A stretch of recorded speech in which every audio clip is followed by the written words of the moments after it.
Let's see, what can be said about white-tailed deer that's not typical rehashing of the same old, same old? Here's one you maybe didn't know. Over the years, the number of whitetail subspecies that actually exist and where their territories begin and end have been the subjects of great discussion. You know, until only recently, some taxonomists have tried to separate white-tailed deer into many different subspecies based primarily on morphological differences. Okay, that's just some scientific mumbo-jumbo, simply meaning whitetails of the same subspecies differ slightly in various ways from one geographic location to the next. Anyway, opposed to the 30 to 40 whitetail subspecies commonly described by scientists in the last century, genetic studies now suggest that there are actually only 3 true subspecies which fall under the species name O. virginianus. They include the key deer, the Columbian white-tailed deer, and the Virginia white-tailed deer, which is the largest and most widely distributed subspecies in North America. But again, that's not to say this subspecies isn't available in slightly different models, sizes, and colors, depending upon where they live. The biggest Virginia whitetail bucks, for example, live in the northernmost tip of their habitat, from Manitoba, Canada, east to the Maritime provinces and in bordering U.S. states. True, other northern locations, such as Alberta, may have recorded larger individual deer, but accumulated data suggests that the average weights of Ontario deer, and particularly those from northwestern Ontario, are, on the average, the heaviest bodied whitetails in all of North America. 167 kilograms times 2.25. From there, body size becomes progressively smaller the further south you go. And compared to northern deer, even though many other Canadian prairie and Texas whitetails do support huge racks, again, their body sizes are smaller. One more time, they're all the same subspecies, just smaller bodied as a result of where they live. So I guess I'm trying to say if you're looking for the biggest trophy white-tailed deer of the 3 subspecies existing in the world, you've got to go north in North America, my friends. It's where the biggest of the big whitetail subspecies live, and you can expect far older than average bucks too. See, in the wild, white-tailed deer seldom survive past the age of 10. Fact is, hunting and other mortality factors kill off the majority of bucks before they ever even reach their physical prime at the age of 5. This isn't nearly as true in many parts of northwestern Ontario, however, where large wilderness areas and a general lack of hunting pressure often allow bucks to live out their lives without human threat. One such place in Ontario that epitomizes this is massive Lake of the Woods, where thousands, 14,000 of them as a matter of fact, islands of every size and shape are scattered all about. Here on these islands, whitetails, including honest-to-goodness trophy bucks, have adapted and successfully hidden out for centuries. Up next then, island hopping for bucks, a unique tailor-made hunting technique designed for anything but your typical whitetail deer habitat. You've never seen deer hunting in a place like this before, so be sure to stay with us. Good morning. Good morning.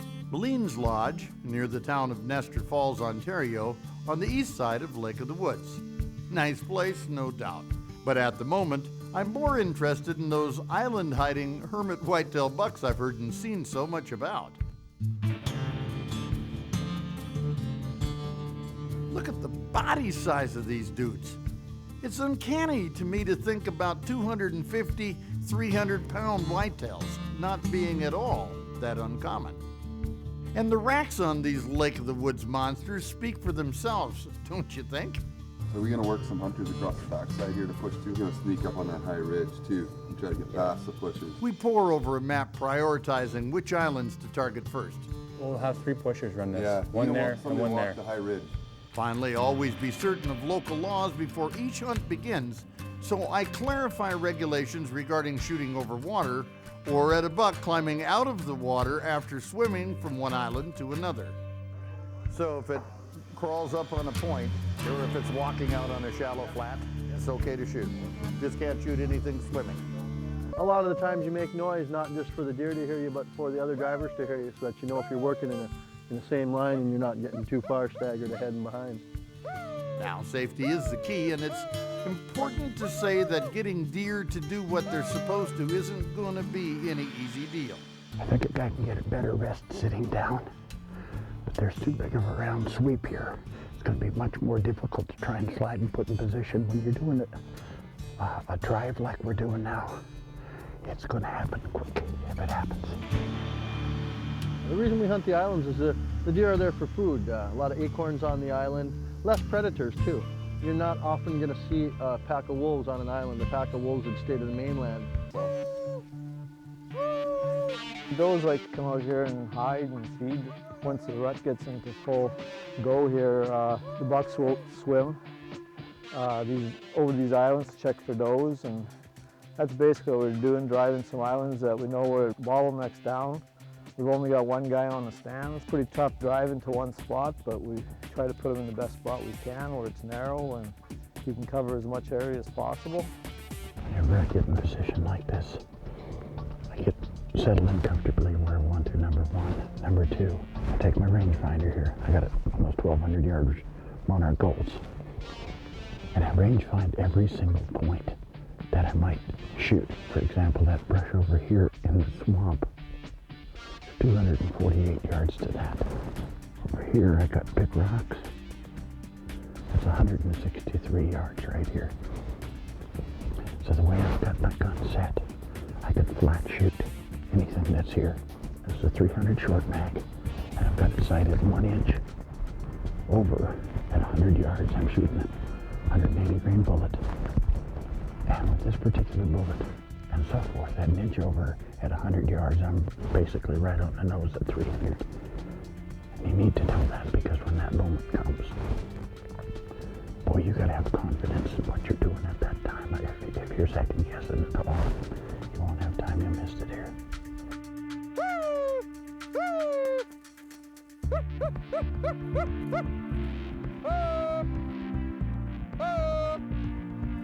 Just come up along this trail here, and there's some fresh tracks right in here.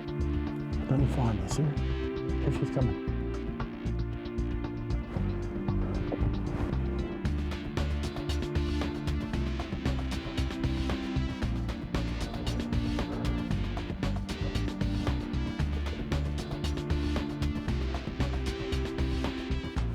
I didn't see anything. Did you guys see anything? Hey, fawn.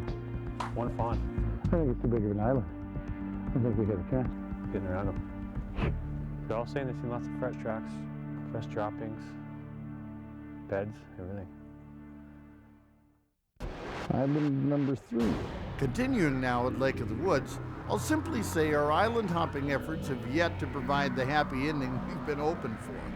No question, in country like this, the advantage goes to the whitetails. Man, when they stepped on that island on the other end of it, even as long as it is, within a couple of minutes there were just 2 does come off this end.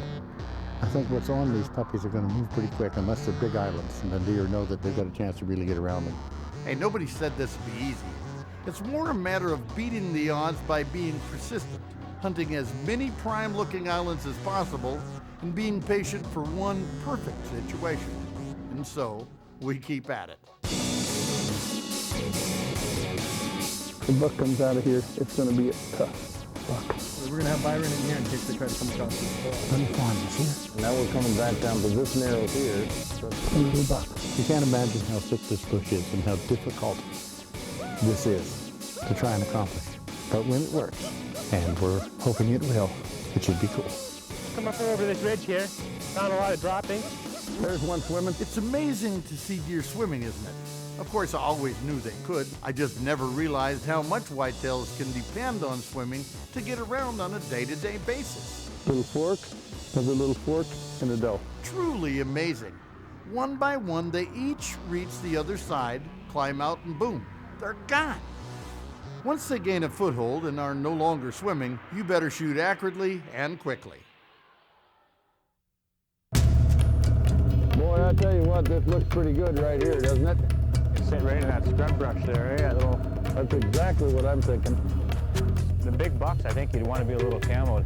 It's not going to be easy shooting, I'll tell you that.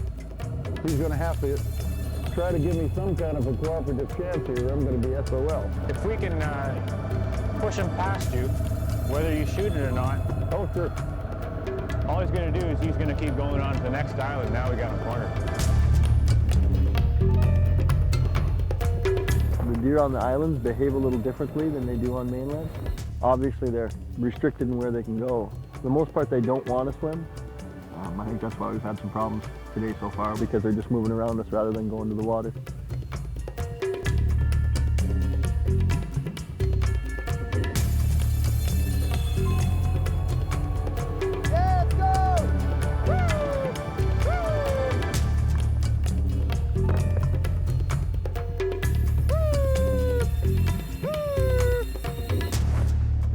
Kind of a different setup, but it might work. Dougie, there's a deer in front of us. I hear him. Antlers. There he goes. Okay, everyone, keep the drive going. Hey, deer on, get going. In front of us. Well, we just pulled up on this island. We spooked up a big buck. We can hear its antlers flying through the bush. We gotta go get on her.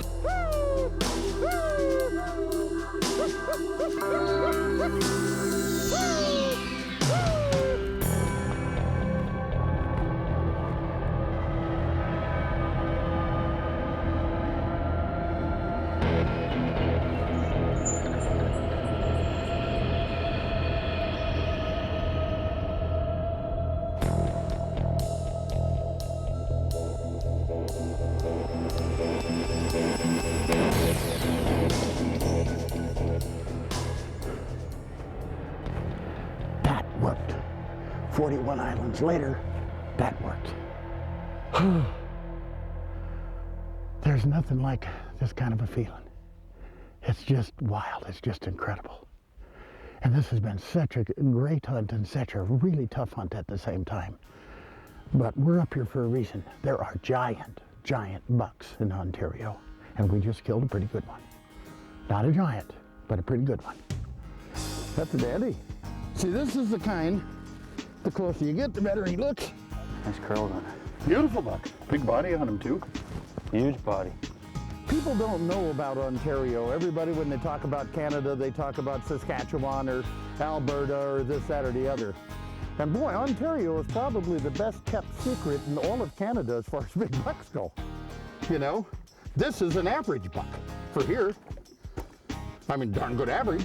For more information on the many hunting and fishing opportunities at Lake of the Woods and the surrounding area, I hope you'll contact Melines Lodge and Guide Service. A fully equipped drive to lodge on Sabaskon Bay, these folks know how to serve up Ontario adventures done right. Whatever your outdoor dreams, like me, I know you'll be well taken care of, so why not start making plans for your trip today? Yes, on today's show, I did take part in a technique some whitetail hunters might disagree with. And no, I don't have a single ethical problem with driving as a viable whitetail hunting method. It is completely legal. Virtually everywhere whitetail hunting is allowed. It's successful, especially when dealing with old bucks in large wilderness areas, and it's something I enjoy tremendously from time to time, among many other hunting techniques. I'll bet you'd be surprised to know how many coveted record book bucks have fallen as a result of driving. In fact, try Googling the current world record typical Boone and Crockett whitetail buck and read what it says about how it was taken in Canada while pushing the bush. No, driving deer just isn't something I or most other hunters see any reason to justify. I slept just fine that night after taking that dandy Lake of the Woods whitetail, and I'll do it again one day if I ever get the chance. So thanks to everyone up at Melines Lodge who lent a helping hand. You guys were great. And to all of you for taking the time to watch. And until next time, everyone, hey, good hunting.